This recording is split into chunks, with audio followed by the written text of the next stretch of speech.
Shalom. We're the Israelite School of Universal Practical Knowledge. Started out of 1 West, 125th Street, out of Harlem, New York, underneath Commander General Yohana.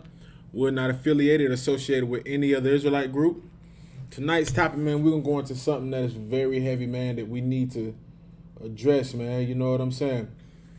Tonight we're going to go into that interracial marriage, man. You know, our people, blacks, Hispanics, and Native Indians have a problem with marrying outside of their own nation, man. It's like we don't understand the type of destruction that comes from us as black, Hispanics, and Native Indians marrying outside of our own nation, man. You know what I'm saying? Like, you look at our condition right now, and you look at the love black people have for each other, Hispanics and Native Indians, and you wonder why we don't have so much love for each other, man. You know, so many of our people have taken the love that we should give to one another and start to give it to these heathens, man. And us loving these other nations has always been the downfall for the nation of Israel, man. And not just for the nation of Israel alone. That was the same thing that happened with our people, that happened with the people of Adam. You know, we're going to go into why the Most High destroyed the earth, man, back then. It's like it.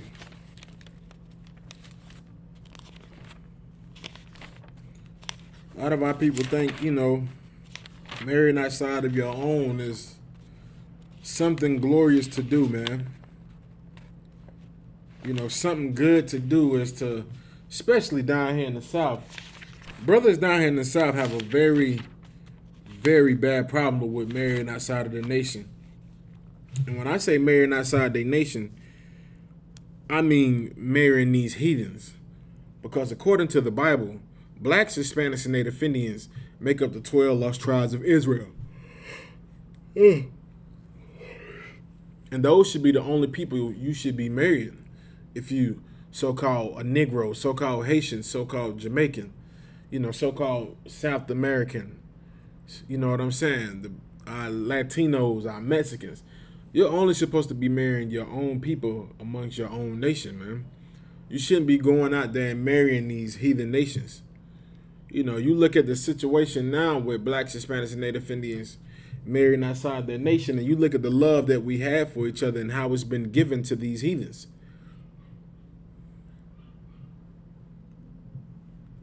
You know what I'm saying? Like, look at Serena Williams, man. Serena Williams is a perfect example.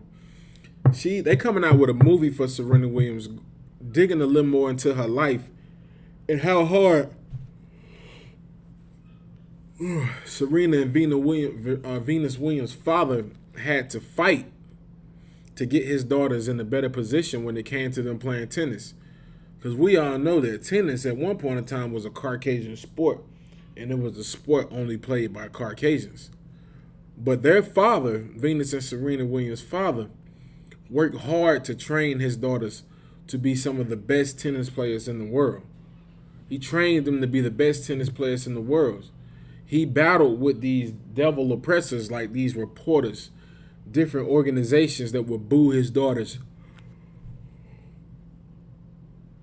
Especially when they were playing tennis. You know, imagine some of the things that he had to hear while watching his daughters play tennis. You know, one thing about their father was he would sit in the crowds while his daughters played tennis. And imagine some of the things he had to hear from these heathens. Imagine what he had to listen to while watching his daughters play tennis, man. You know, the racism that they experience. You know, the things that they were called while he was watching his daughters play tennis. And his daughter, Serena Williams, I'm not too sure about Venus Williams, but I know for sure that daughter, Serena Williams, went and married a Caucasian man. And she did all of this after she found out that her father had dementia. It wasn't in the same mind frame no more. You know what I'm saying? Like, she went and did this after her father caught dementia and wasn't in his right mind anymore. Which is a horrible thing, man. You know what I'm saying? Like when you start giving your love to these heathens, you start to hate your own people. You wonder why all of these Christian pastors in the black community hate their own people. They hate their own people because they love these heathen nations. When you start loving these heathens, guess what? You start wanting to be like these heathens. You start to desire the things that they want. Think about it like this. If you love these heathens and you start to consider yourself a so-called oppressor or Caucasian man, what are you going to want that he has the most? Anybody in the class, and I answer that question. When you start to love your oppressor to the point to where you start to act like him and do the things that he does, and you start to love the things that he loves, what are some of those things going to be that you're going to love the most?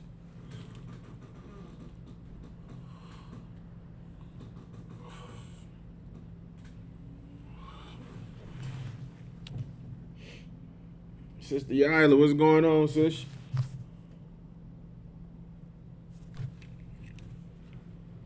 That's true, money. That is damn right. That is damn right. It's like my number 2 answer, but I'm looking for the number 1 answer. Because that's true. When you start to love your oppressor and you start to think like him and want the things that he wants, you're going to love his money. You're going to want to be rich. But this is like, what do the men who love these oppressors want the most? This is what the so-called black, Latino, native Indian men, when they start to act like the oppressor, you know what I'm saying? What do they want the most that their oppressor has? Since you right too, person your own people. But what's the number 1 thing that they want, especially black men? What's the number 1 thing black men want when they start to become like the oppressor? Because they want what he has. Give that brother D'Angelo a hand. That is the number 1 answer. You know what I'm saying? And the sisters got it right too. But the number 1 answer I was looking for was his women. And the sisters are right. When you start wanting their women, guess what else you start wanting? You start wanting you start wanting to oppress your own people. You start wanting his money. Like even Kazak, right? You start wanting his privileges.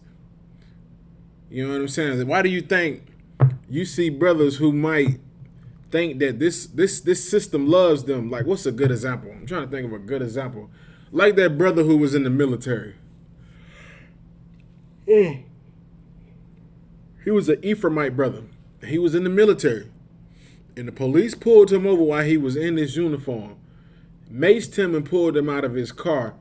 And he was just so much in shock and disbelief on why this had happened to him. Because in his mind, he felt like, I love America. I love these oppressors. I love their women. I love everything about this place. But you're going to have the audacity to mace me in my face and drag me out the cop car and do these things? Yeah, because in the eyes of the oppressor, he doesn't give a damn how much you love him. He's still going to hate you. And he doesn't want you with his women, man. And that's why it's so disgusting when you see a black, Latino, native Indian man walking hand in hand with the daughters of the oppressor, man. Walking hand in hand with the devil, with the oppressors, man, with these devil's children. Like everybody said, man, like when you start to do that, you start to want all of the things they have, man, like their money. You know, you start to oppress your people. You want his privileges. You know what I'm saying? You want his power. You want all of these various things. But the number 1 thing, especially as a black man, what black men want the most is, they want that woman. They want that pale-skinned, baloney-smelling Edomite woman, man. That's what they want the most, man. And it is truly disgusting, man. Because when you take that love that you should be giving to a black, native Indian, or Latino woman, and you give it to the daughter of an oppressor, what good are you for your people, man? What are you going to do for your people? the love that you should have for your people is going to start to divert away from them, because she's going to lead you away from the love from your own people, and she's going to make you love her people. You're going to start to love her people, man. But let me show you what Adam did, man. Show you what Adam did. Adam did something that we should be doing today, especially as Black, Hispanics, and Native Indian men. Adam did something that we all should take heed of as Black men and Latino men and Native Indian men and Native Indian women and Latino women. This is what we should be doing besides marrying outside of our nation, man. We know a brother right now that's on this same strip we are on right now who loves the oppressor so much that he hates his own people. He hates his own people, man. And it is truly disgusting, man. You hate your own people because you in the bed with a daughter of an oppressor. And you get mad at us because we don't want to speak to your rib. We don't want to speak to your wife. We don't associate ourselves with your wife. Now, how you gonna be mad at us for doing something the Most High told us to do, man? It's disgusting, man.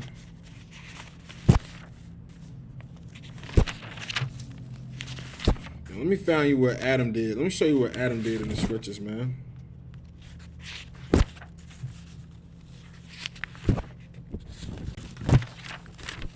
If you could, man, go to the book of Genesis, chapter 2, verse 19.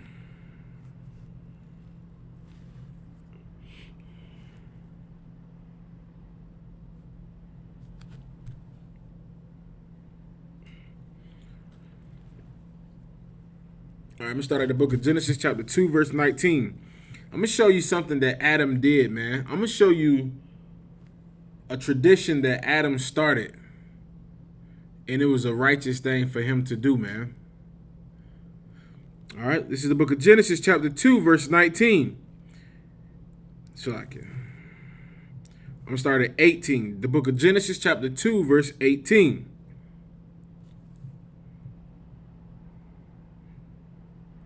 All right, let me get it, okay. And let me start at 17. Let me get y'all... Let me get you something. Start at 17. Well, 16. The book of Genesis, chapter 2, verse 16. And the Most High God commanded the man, saying, of every tree of the garden thou mayest freely eat, but of the tree of the knowledge of good and evil thou shalt not eat of it. For in that day, for in the day that thou eatest thereof, thou shalt surely die. Now let me see if anybody knows, what is it talking about when it says the knowledge of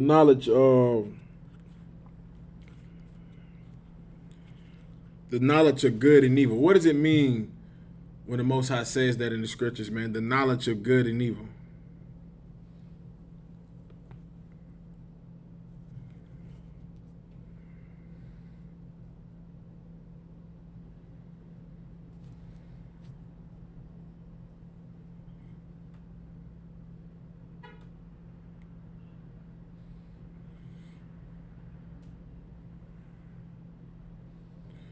See if anybody's in the class.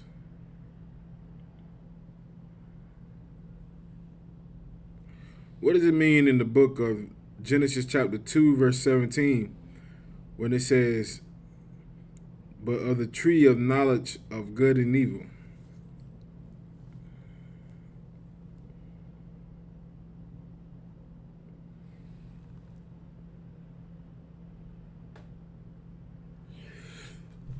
That's right, sis. You right. You right on it too, sis.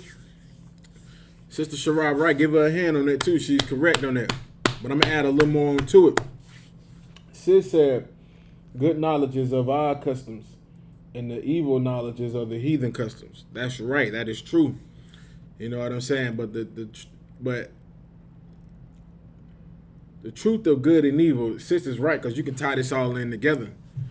It's like, if the Most High tells you to do something, it's good that he's telling you. If he says don't eat pork, don't eat shrimp, don't do this, don't do that, don't do this, don't do that, don't do this, that's good. But when does it come bad for you? If the Most High has told you all the things to do good, when does it become bad for you? If I tell you not to eat shrimp, crab, lobster, and not being homosexual, I'm telling you all of these good things. But when does it become bad?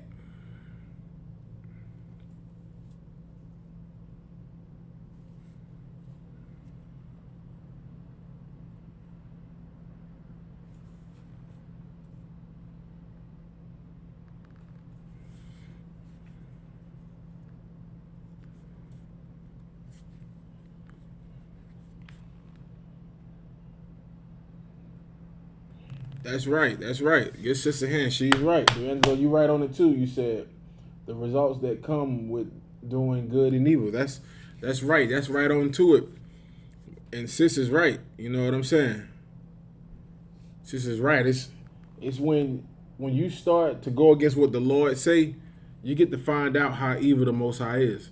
It's like when a father tells you don't touch the stove because the stove is hot, and you disobey what your father says, and you go and touch the stove. Now you don't got burnt. Now you just found out good and evil. Your father tried to tell you what was good, but you didn't want to listen and you wanted to go do evil, and you got burnt. It's no different than now. You know what I'm saying? Like at one point in time, we didn't have to learn the knowledge of good and evil because the Most High told us what to do, and it was good. We knew everything was good when it came to doing what the Most High told us to do. But we wanted to go do evil, and we went against the Most High. We went against the Most High. All right, I'm going to keep reading. It says, but of the tree of knowledge of the good and evil, thou shalt not eat of it. For in that day for that day thou eatest thereof, thou shalt surely die. Verse 18, and the Most High God said, it is not good that man should be alone. I will make him a help meet for him. And this is what the Most High is saying. The Most High is telling Adam, I'm going to make you a help meet. I'm going to make you somebody that's going to be able to help you. All right. Verse 19, and of the ground the Most High God formed every beast of the field and every fowl of the air, but them unto Adam to see what he would call them. And whatsoever Adam called every living creature, that was the name thereof. Verse 20, and Adam gave names to all the cattle, to the fowl, and of the air, and to every beast of the field, but for Adam there was not found any help meet for him. Verse 21, and the Most High God caused a deep sleep to fall upon Adam. We're getting into the breakdown. What does it mean when the Most High caused a deep sleep to fall upon you?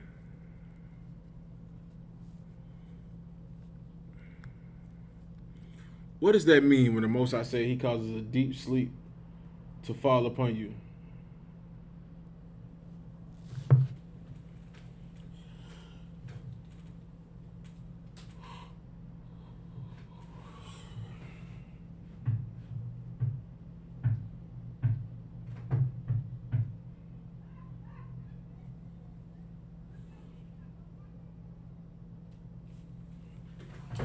I got to answer that Kazakh part. Kazakh part said, lack of understanding. That's a good way to put it. That's a good way to put it. The Most High puts a deep sleep upon you. You're really not paying attention. And think of it like in slang. Anybody knows slang? What does it mean when we say, you sleeping on him? Hey, you sleeping on the old girl. What does it mean when we say that? When we be like a situation happening, you be like, hey, you better start sleeping on them boys.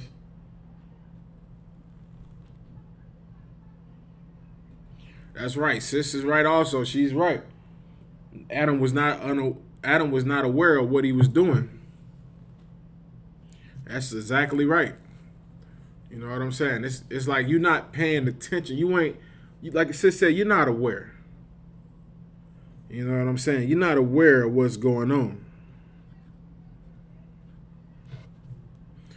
So Adam got put into a deep sleep. He wasn't like how the Christians love to say. Christians say when Adam got put into a deep sleep, they believe a UFO abducted Adam and put him underneath some type of amnesia.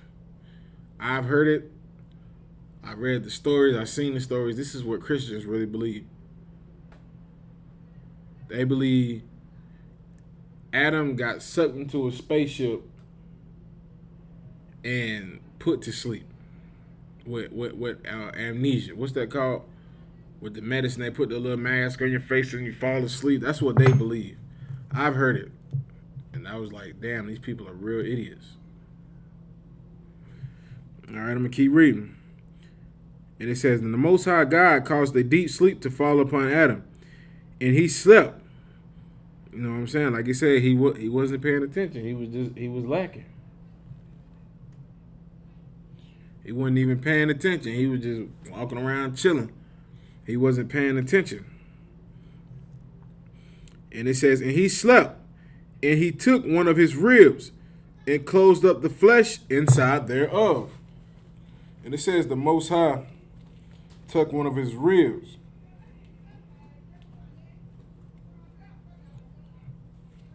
Where does a rib come from?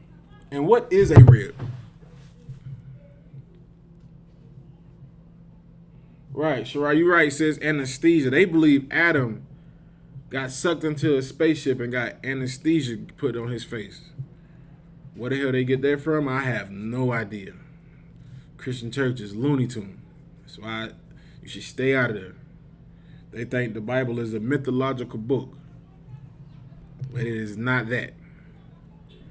Now, back to that question. What does it mean when it says Adam slept, and the Most High closed up one of his ribs?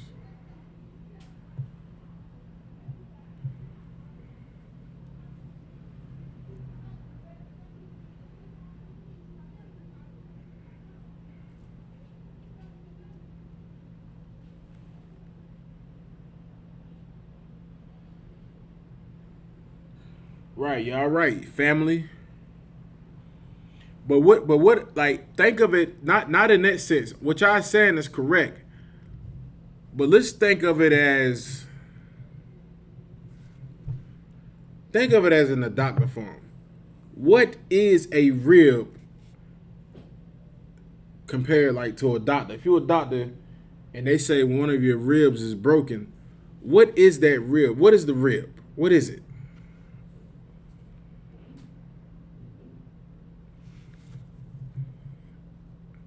And where does the rib come from?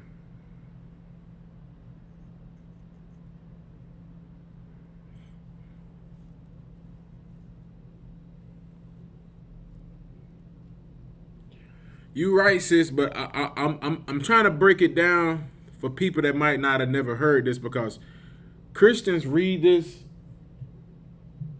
and they just lose their damn mind when they hear this.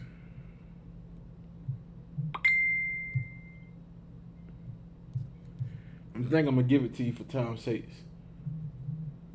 Sure, you right.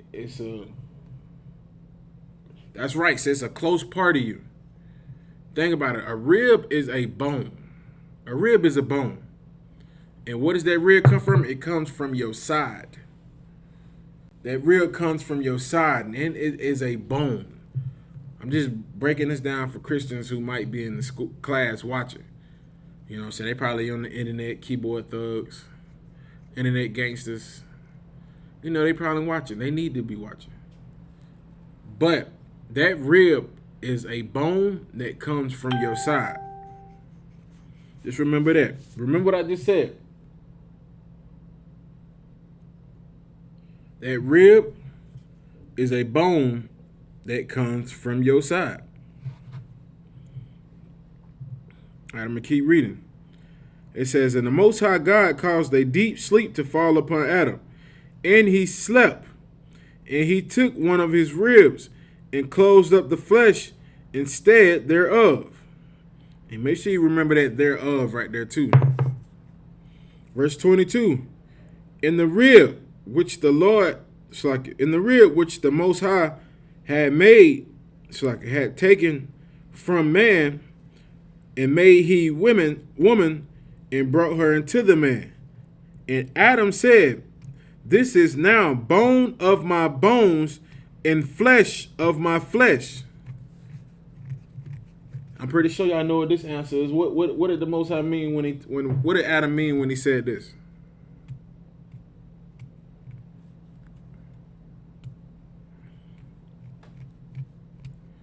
Right, you had said it earlier, sis.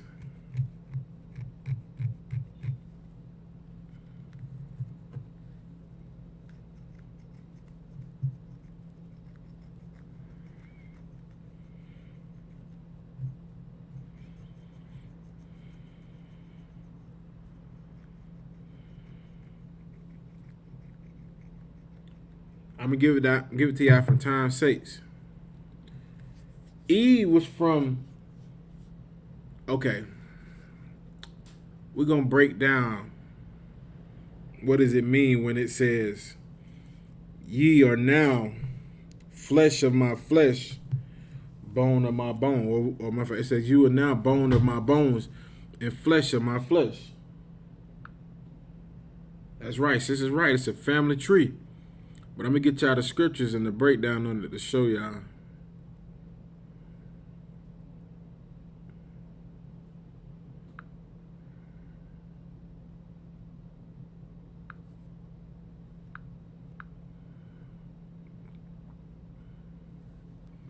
Let me get these scriptures before y'all. Bear with me a minute, y'all.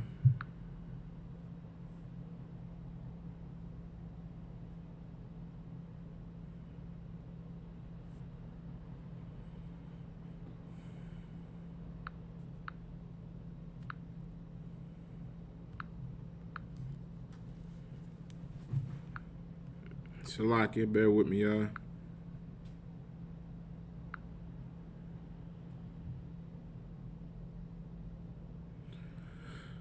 All right.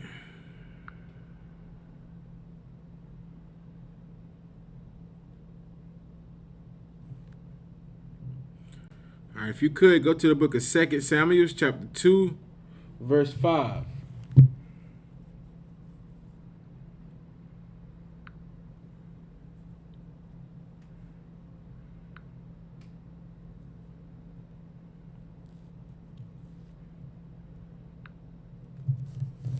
All right, let's get this for y'all. This is the book of 2 Samuel, chapter 2, verse 5. It says, Then came all the tribes of Israel to David unto Jeroboam, and spake, saying, Behold, we are thy bone and thy flesh.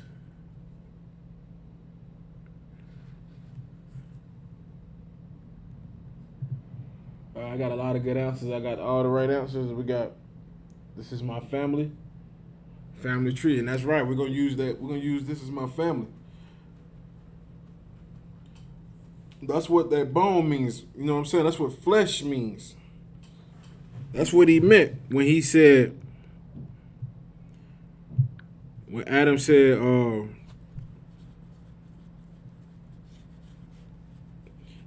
now bone of my bone and flesh. He said, now this is bone of my bone, flesh of my flesh. You know, what he was saying was, this is family of my family. Because she was his family. Adam started a tradition that is still kept today in the nation of Israel. We only marry inside of our own nation of people. That's how we do things. We only marry inside of our own people. If you're not black, Hispanic, and Native Indian, listen, just go on. Because we love black, Hispanic, and Native Indian women here in the ISUPK. You know what I'm saying? All right, let me go back to this scripture right here. It says, the book of Genesis chapter 2, verse 23. And Adam said, Now this is now bone of my bone and flesh of my flesh. she should be called woman, because she was taken out of man.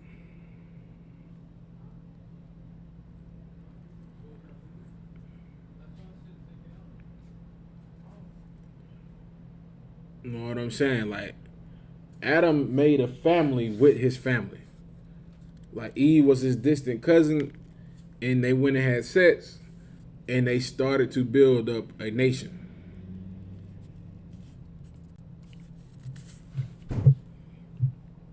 All right, I'm going to keep reading. Verse 23, and it says, and Adam said, this is now bone of my bones and flesh of my flesh. She shall be called woman, because she was taken out of man. Right. You know what I'm saying? And she should be called woman because she was taken out of man. You know what I'm saying? She ain't had no surgery or no dumb, stupid stuff like that, like they like to say in the Christian church, that the Most High did a surgery on Adam. Like, sheesh. Sheesh. That's, Christianity is a hell of a drug, man. All right, I'm going to keep reading. It says, and Adam said, this is now bone of my bones and flesh of my flesh. She shall be called woman, because she was taken out of man. Verse 24, therefore shall all man leave his father and his mother, and shall cleave unto the wife, and they shall be one flesh. You know what I'm saying? Like, ooh-wee. The Most High said, like, this happened, like, you know what I'm saying? Sheesh. Adam married this woman and said she became bone of his bone and flesh of his flesh. Like, he took this family member and made a family with her. It was something that wasn't done back then, because in those days, the earth was just created maybe like a long time ago, according to the time of Adam. And everybody was just marrying whoever they wanted, doing whatever they wanted, sleeping with whoever they wanted, eating anything unlawful. Like, they didn't care if it had, they didn't care. Like, they don't care if it was living underneath a rock. They kicking it out from underneath the rock, and they gonna take it. Like, it's horrible, man. All right, I'm gonna keep reading.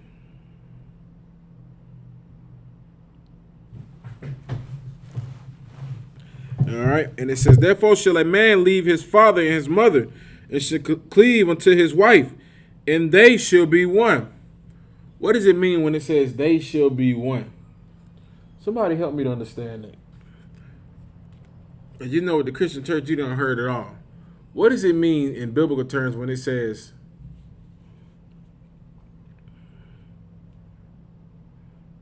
Salaki?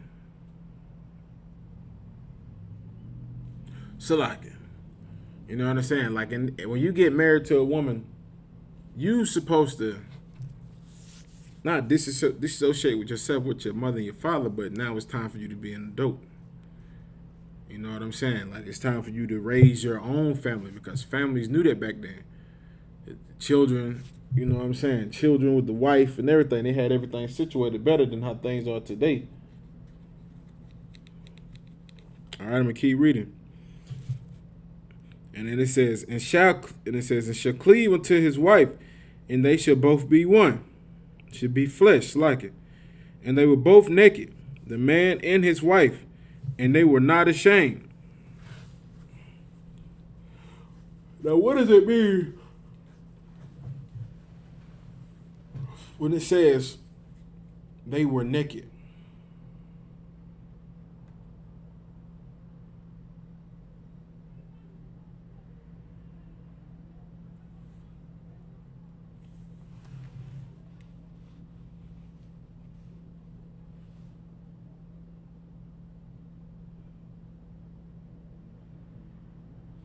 Right. You're right, sis.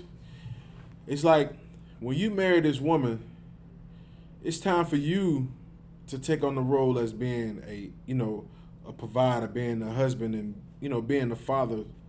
That's what you do when the father gives you his daughter. You marry off, and he gives you his daughter hands. That's him telling you that, hey, I believe you can take on the responsibility that I had as a father with this girl, and now I'm giving it to you. All right. And then when they do that, when they get married and they become together as one flesh, it doesn't mean that they merge together and they turn into a whole different creature. Because that's what a lot of people believe when they have heard this from their Christian church. They believe the pastor was right. They believe the pastor is telling them truth. And the pastor tells them when it says that a man should cleave unto his woman and a woman should cleave unto him and they should become one, like he doesn't get it. Like, you know what I'm saying? Like, they don't understand it. They think you're going to transform into some creature and now y'all two done became one and she got your face, but she got your arms and your legs. Like, good night. That's what Christianity teaches you, man. That's what Christianity, it has you believing in bullcrap myths and mythology. And you start believing that the Bible is a fairy tale book when the Bible is a list of different events that happen to us and our people, man.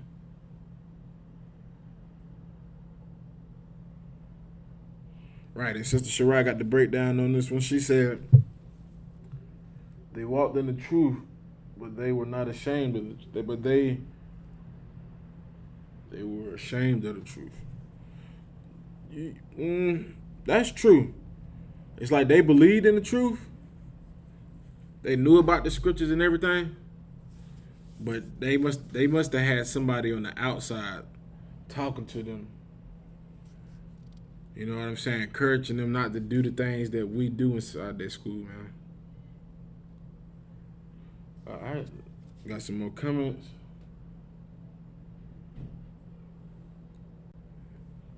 This is all right.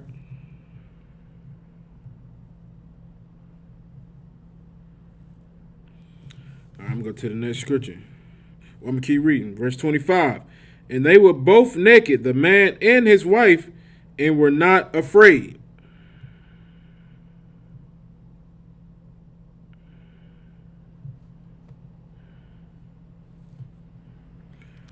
All right.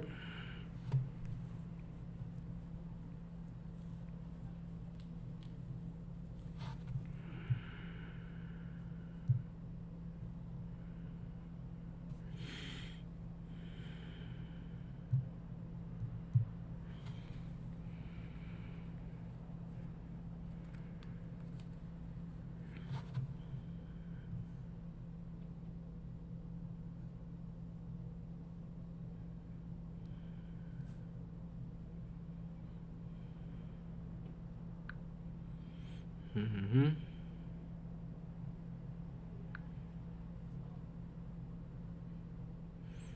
All right, I'm going to keep reading a little bit. I'm going to break this scripture down for y'all too.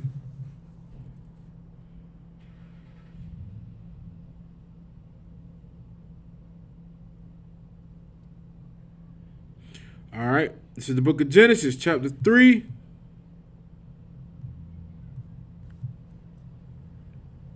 The book of Genesis, chapter 3, verse 2, verse 22. It says, and the Most High God said, behold, the man is become one of us, to know good and evil. And now let's put therefore his hand and take also of the tree of life and eat and live wherever. Like it. All right, I'm going to read that again. It says, therefore the Most High God sent him forth from the Garden of Eden to till the ground from which he came taken. Verse 20. Verse 24, so he drove out their man, and he, you know what I'm saying, he placed at the east of the Garden of Eden cherubims, and a flaming sword, which, you know what I'm saying. So Adam married this woman when they laid down and had sex, and they became one. You know what I'm saying? Like, you don't been in certain places, you know, like the scripture said, you don't became one with this woman. A lot of us in the truth, we are one with our woman. You know what I'm saying? We do things together, work out things together, we organize things together, you know what I'm saying? Because me and that woman have both become one. All right, let me keep reading.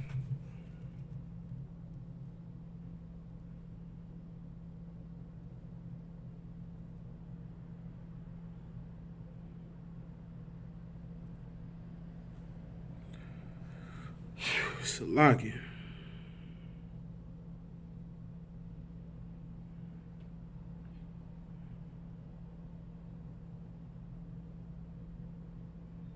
All right, let me get back to this. It says, I'm going to start at 20. And it says, Adam called his wife's name Eve because she was the mother of all living creatures. Unto Adam also and to his wife did the Most High, it's like it.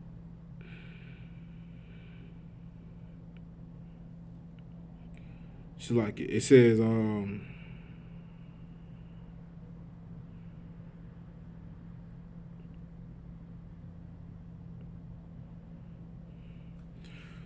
right. Verse 23. Therefore, the Most High God sent him forth from the Garden of Eden to till.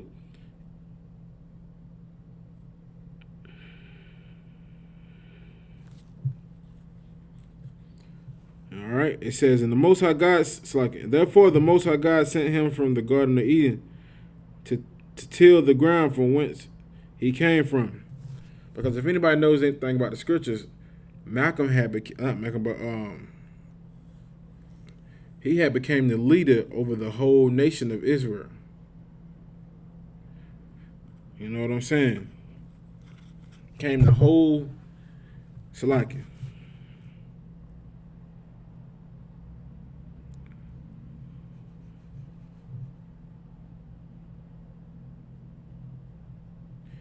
Salaki. Let me get some more scriptures on that.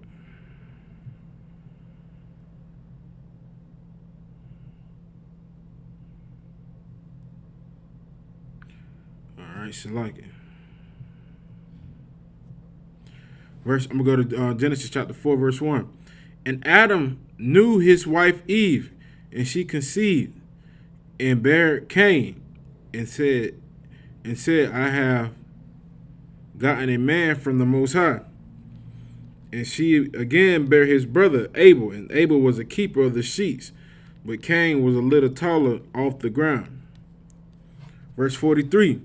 In the process of the time, it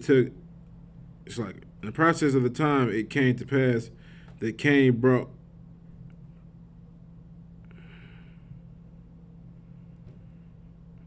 all right, Salaki.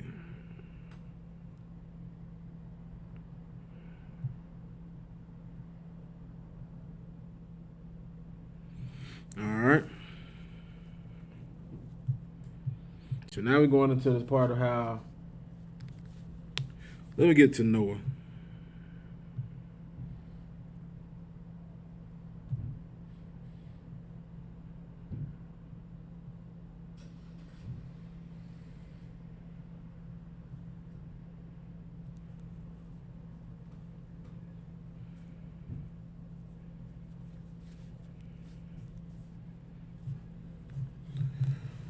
Sheesh. All right.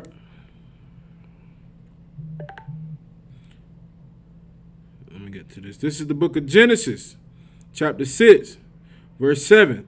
And the Most High said, I will destroy man whom I have created from the face of the earth. Both, it's like,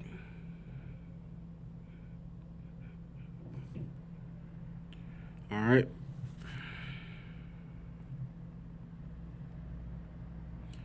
It says, and the Most High said, I will destroy the man whom I have created from. Okay, kind of. It's sheesh. It says, I will destroy man whom I have created from the fence of.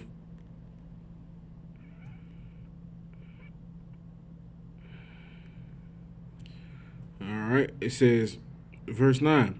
These are the generations of Noah, Noah's son.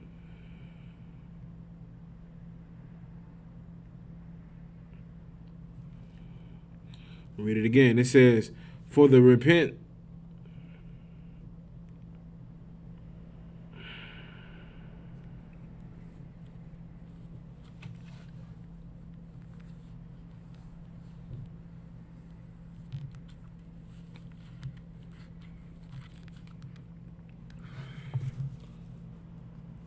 I'm going to keep reading.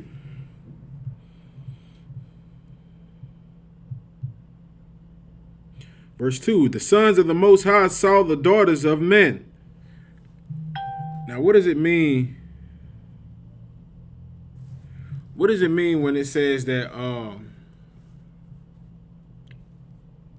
Salak? It says the son, it says,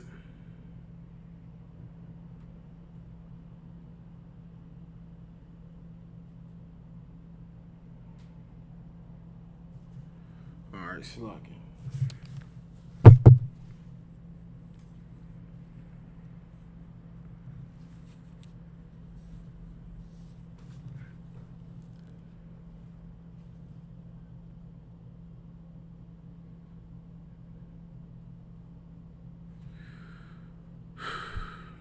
All right, the book of Genesis, chapter 6, verse 1. And when it came to pass, when men began to multiply on the face of the earth, and daughters were born unto them, the sons of God saw the daughters of men, that they were fair, and they took them wives of all which they chose. Now, what does it mean? Anybody in the class, what does it mean when it says the sons of God? If you wanted to shorten that word up, what would it be today? Damn right. That's slacking.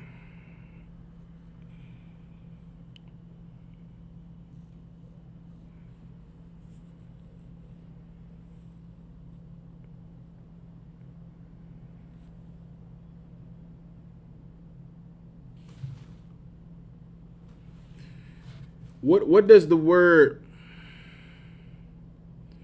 What does it mean when somebody says sons of God? Shirai, you right, sis. Sis is right. Israelite men, Israelites, the prince of power. You know what I'm saying? Because that's what the sons of God are. You a prince of the power.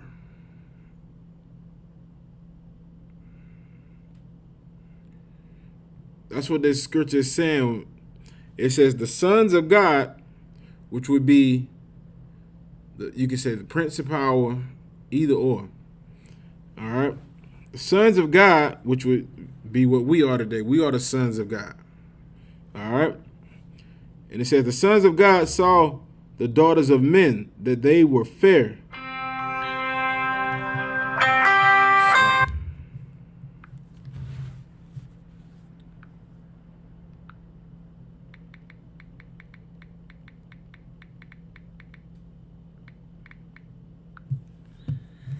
All right, it says the sons of God saw the daughters of men, that they were fair, and they took them wives of all which they chose.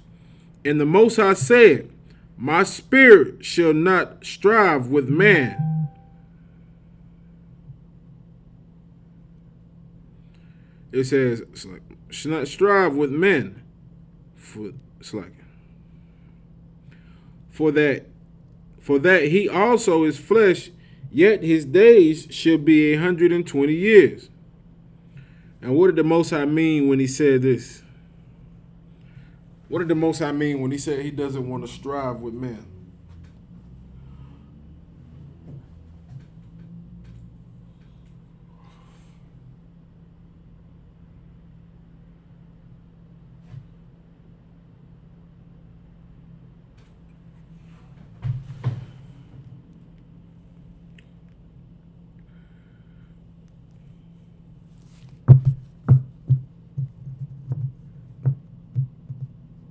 I'm going to give it to you for time's sake. When the Most High says he's not going to always strive with men, I'm going to get the definition for what strive means.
strive.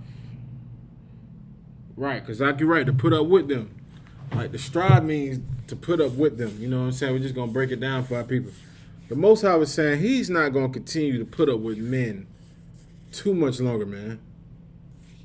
He's not going to do it too much longer anymore, man. Like, he's not going to strive with you, even to this day.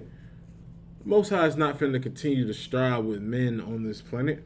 He's the Most High. What the hell he got to strive with you for? Now, let me ask you a question. Did the Most High strive with a lot of Israelites when he came up here? It's like him. I'm saying, you think the Most High is striving with a lot of our Israelite brothers now? Nah. The Most High is getting tired of us, man, because we don't want to come back and follow him. We don't want to come back and follow what the Most High has told us to do, man. You know what I'm saying? Like, we want to do our own thing. How the sister said, don't worry about it, I'm doing me. You know, sisters love to say that, man. Brothers too, which is weird.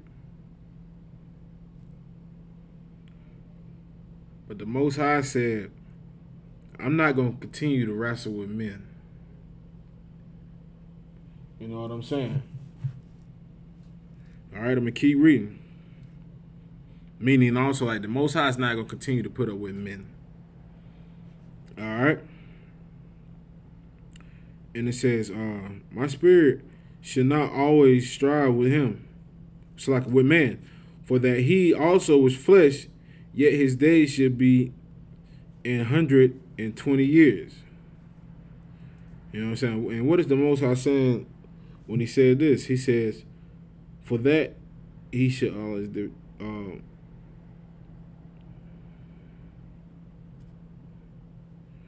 Damn right.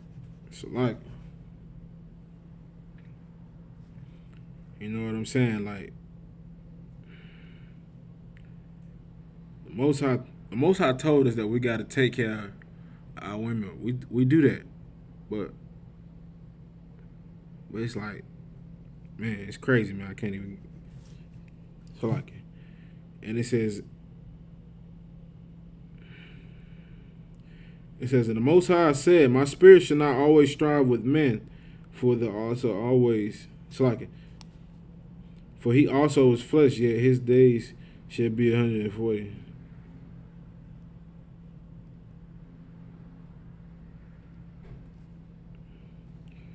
You know what I'm saying? Salakin.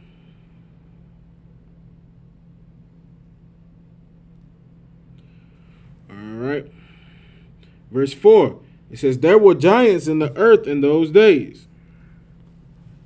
Now, somebody help me to understand what does it mean when it says giants in the earth these days.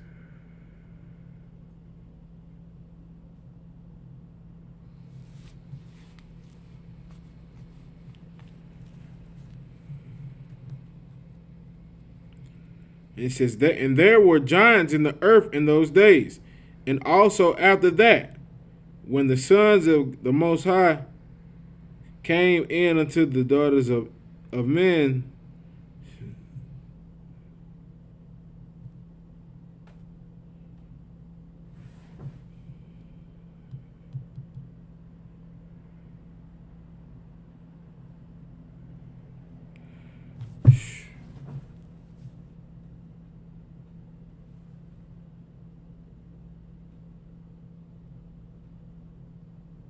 that's right. Get sister hand. That's what a giant is. A well-known, powerful man. Like, in this world today, you have a lot of giants in here, man, who are powerful. Like, Floyd Mayweather's a giant. Even though he's short, he's still a giant because he's just powerful. Who else we got? You know what I'm saying? Those are some giants. Like, Michael Jordan is a giant inside of America. These places are where the giants roam, man. You know, it's just like back then. You had people that were held at high standards back then. Ain't no telling what they was doing, but they had a lot of respect. All right. And it says, and also after that, when the sons of the Most High came into the dangers of men, It says, there were giants in the earth in those days, and also after that, when the sons of men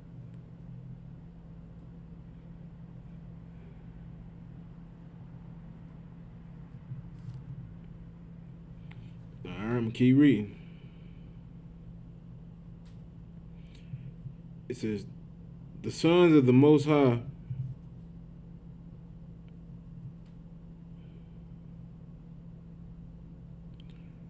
Salakia. And it says,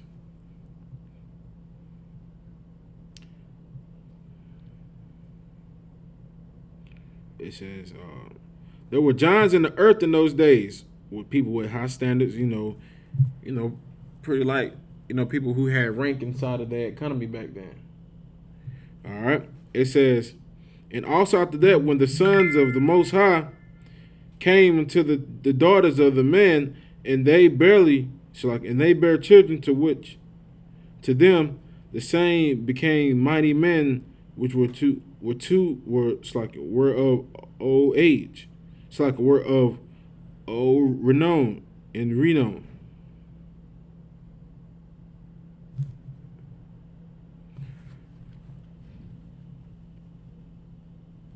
All right, and this is what happened. You had our people, man, the sons of God, going to sleep with the daughters of men. That was something that our people done back then.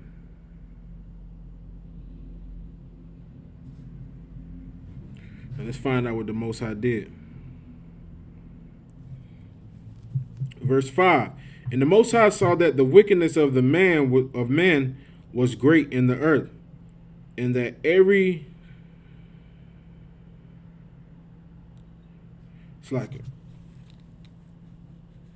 and the Most High saw the wickedness of man was great in the earth.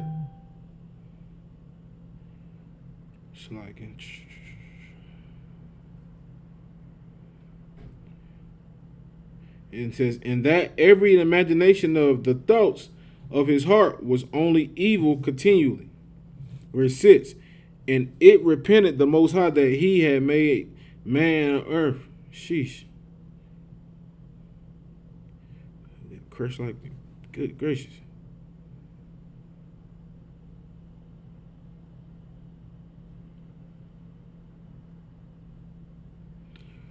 All right. Verse 6. And it repented the Most High that he had made man on earth, and it grieved him at all his days. You know what I'm saying? Like, the Most High was grieved by the fact that he had made Adam, man. Well, he had made the people of Adam, because they were just deliberately going out and just sleeping with whatever heathen that they could. You know what I'm saying? Desperate for more heathen. Like, it made the Most High upset, man. It grieved the Most High in his heart, man. Verse 7. And the Most High said, I will destroy man whom I have created from the feast of the fields. Like, the Most High spread it out. The Most High said, man, you know what I'm going to do, man? He said, I got something for y'all. All right. Verse 7. And the Most High said, I will destroy the man whom I have created from the face of the earth, both man and beast.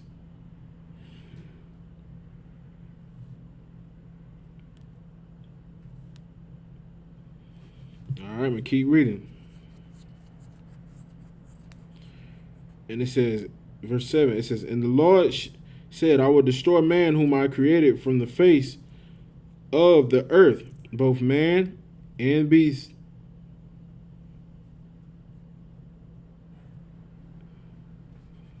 All right.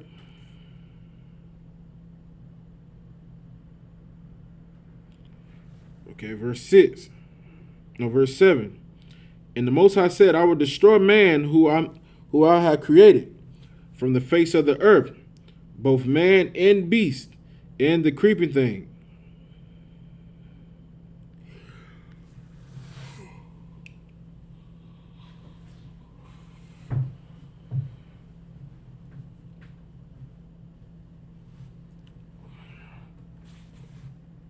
Like it, y'all bear with me tonight.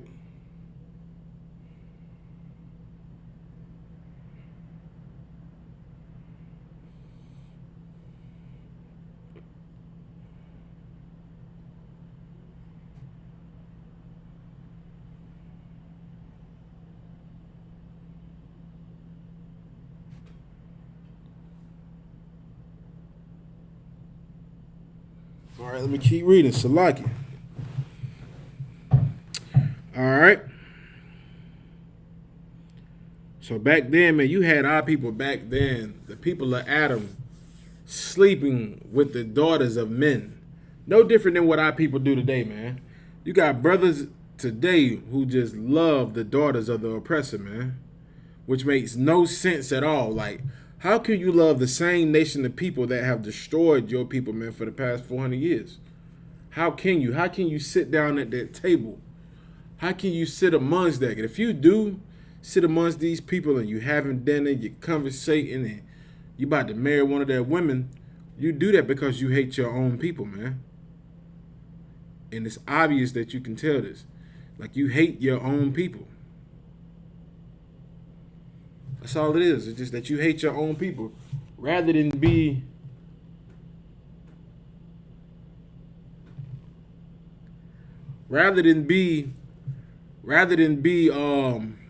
with a sister, you'd rather go get the daughter of an oppressor, man. Rather than be with a brother, you'd rather go get the son of an oppressor, man. Or East Indian. I haven't seen too much of that. I haven't seen too many brothers and sisters marry them East Indians. I mean, we can give a hand clap to that, but good night. These oppressors, our people are just in love with them, man. I'm talking about just plain out in love. Brothers will fight you, kill you. Sisters will fight. Like we get told that we racist so much because we don't support interracial marriage that it's ridiculous. It's like we don't support it. You're not going to force us to do it. We learned from the past on what happened when we began to love all of these other nations. When you begin to want to jump in the bed with these other nations. You know what I'm saying? Like, that's why we shouldn't marry. And it angered the Most High to see us doing this back during the time of Adam. All right, I'm going to keep reading.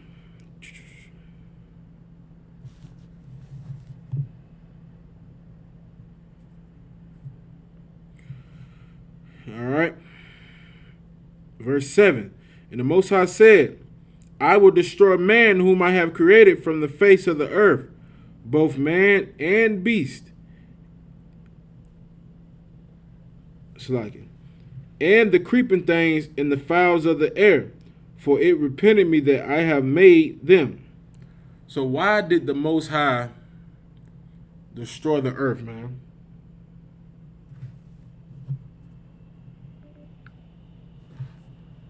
Shit, I got to target right here.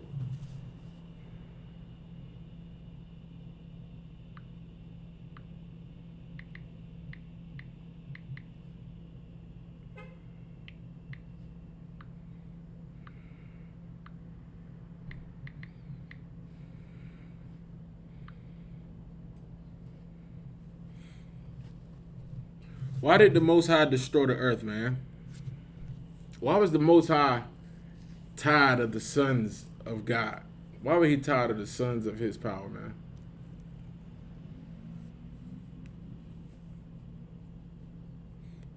You know, the answer is kind of like right here.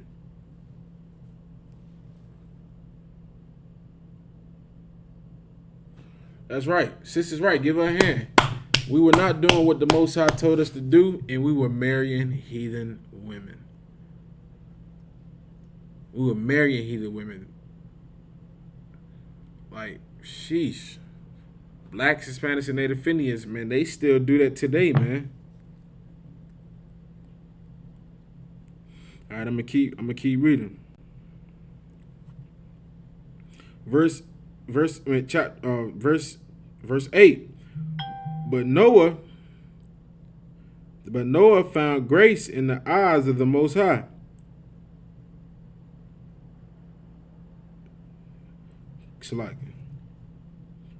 It says, but Noah found grace in the eyes of the Most High. And let me ask you a question. Why did the Most High, right, you're right, young man D'Angelo, interracial marriage. Now, why did the Most High found grace in Noah?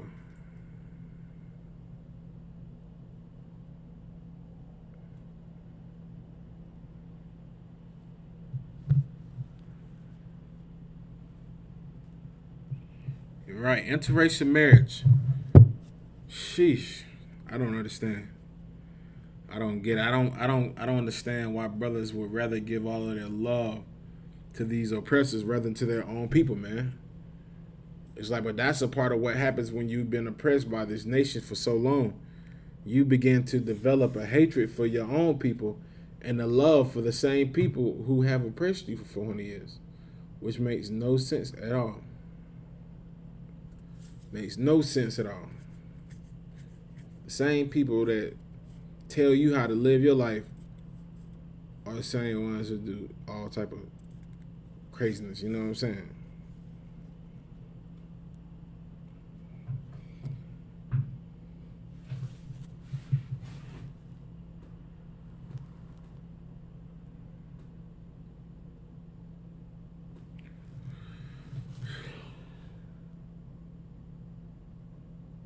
Damn right. Give sis a hand, man. She right. Noah married flesh of his flesh.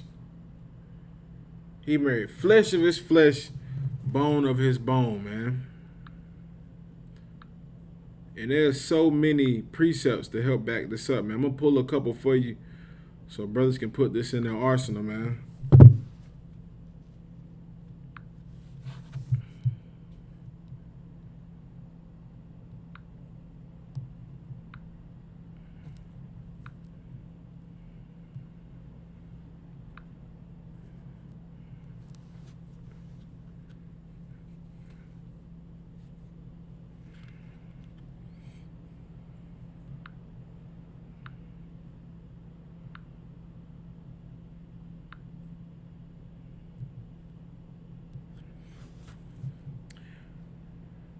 I'm going to get y'all another scripture, man.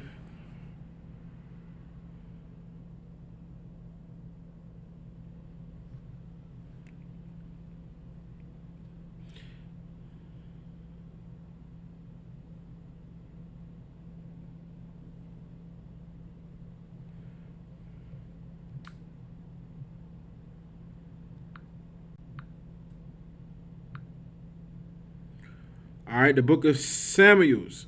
2 Samuel, chapter 5, verse 2. Well, I'm going to start at the book of Samuel, 2 Samuel, chapter 5, verse 2. Also in the time, no, Salakin, wrong scripture. All right, we'll start at 2 Samuel, chapter 2, verse 5. It says, also in the time past when Saul was king over us, it says, thou waste he the leaders out of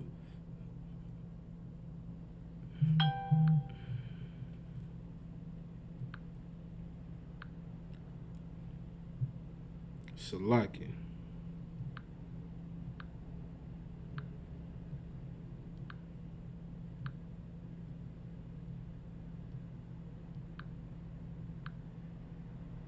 My green light card came in the mail today.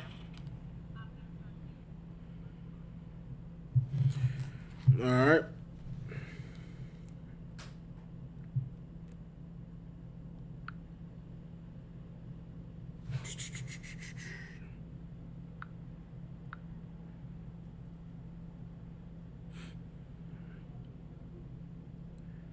Damn, I lost that scripture, man.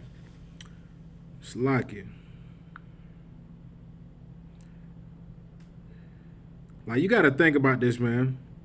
The Most High destroyed the earth during the time of Noah was because the sons of God wanted to have sex with women that were not of their flesh, man. They wanted to sleep with these strange and weird women, man. And the Most High wiped out the whole entire earth except for one person, man. Like you should think about that when you decide to go lay down with some heathen. You know, you out there with Becky with the doggy string of hair and you think you got something. And you got a dog. And I remember we knew a brother like that. I remember a brother came into the hood with his Edomite oppressor woman, and he hopped out the car, and he was acting kind of proud, acting very proud, like he had something, like he got out. And the mother of his children, who was a sister, she called him out in front of everybody. You know, we in the hood, we in the ghetto. So we chilling. She called him out. She said, Negro, she said, I know you ain't trying to act brand new because you with that white girl. And everybody looked at the white girl, and even she felt ashamed to where she had to kind of try to hide her face a little bit. And they was on him like, you think you doing something because you with her? You know, you with that oppressor's daughter. You think you better than us now? You know, it's like you trying to come over here and give us money, take your money, keep your money, and you gonna leave out with that oppressor. You know what I'm saying? Like, marrying these heathen women, man, destroy us as a nation of people, man. It has us doing some of the weirdest things. Look at these brothers, man, who marry these heathen women, man. Be out there with the khaki shorts on above their knees, Dockers, whatever, Sperry's with no socks on. Like, you start trying to be like the heathen, man, for their love. You start learning how to do the things that they do and want all of their things. You like even talking like them. You know what I'm saying? You're like, damn, I thought you was a brother. You are, but you love the oppressor so much. All right, so I'm gonna keep reading.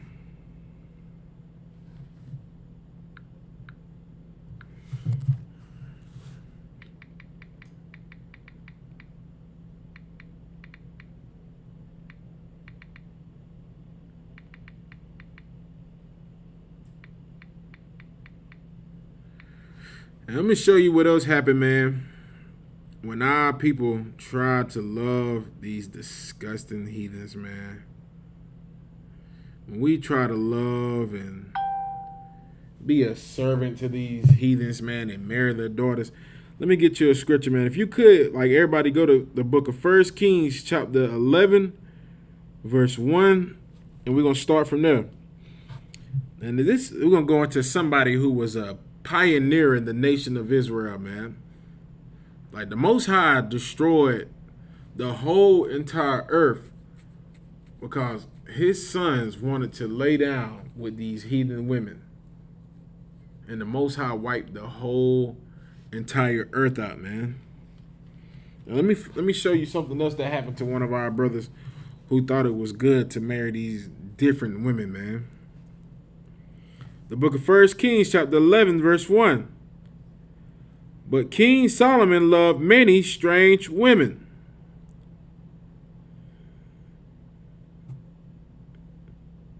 You know what I'm saying? Like it says, but King Solomon loved many strange women, together with the daughter of Pharaoh, women of the Moabites, the Ammonites, the Hittites. I mean, it's like the Ammonites, the Edomites, the Hittites, and the Zidonianites. Like, King Solomon loved filthy, disgusting heathens, man. He loved Africans. He loved oppressors. He loved Elam, Moab. He was just sheesh, man.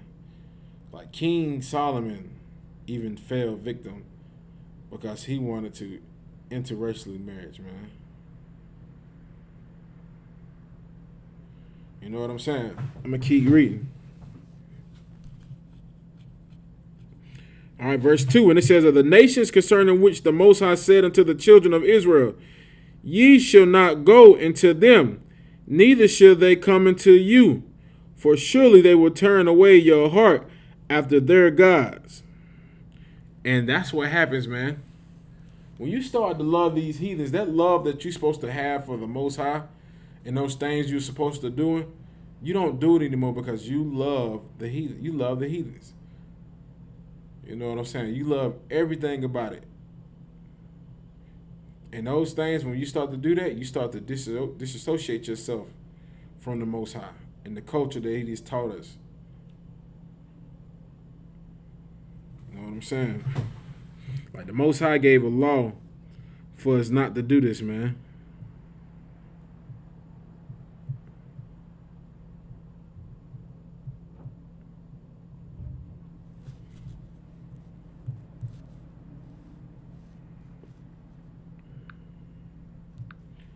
We'll just leave it there for today, man. It's Salakia.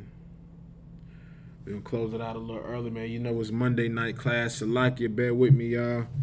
It's been a long day with these damn oppressors, man. Kind of got me thrown off a little bit. But, you know it's Monday night, man. General Yohana's doing the grill tonight. You need to tune in. It starts at 9 o'clock. You know what I'm saying? Like, tune in tonight. Watch the grill, man. It's going to be live. It starts at 9 o'clock. Watch Black Watch. You know, watch it all and learn, man. Pay attention and learn. You know what I'm saying? With that,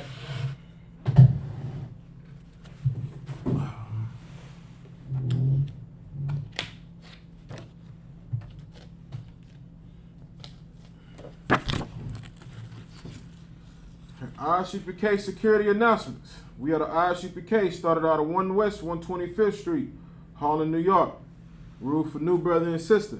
When a new brother or sister comes into the school, they are off limits for 6 months. They are to be saluted only. They are here to share themselves of the world. If they need transportation, the teacher will arrange it.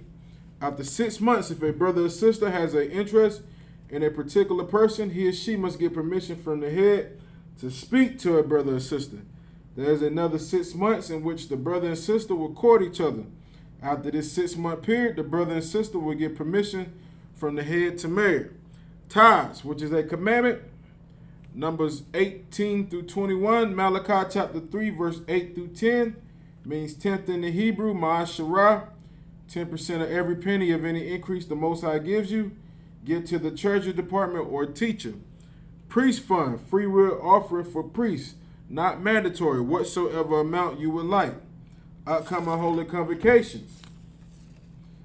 It'll be the memorial of blowing the trumpets. It'll be the first day of the 7th month. You can read about this in the book of Leviticus, chapter 23, verse 24 through 25.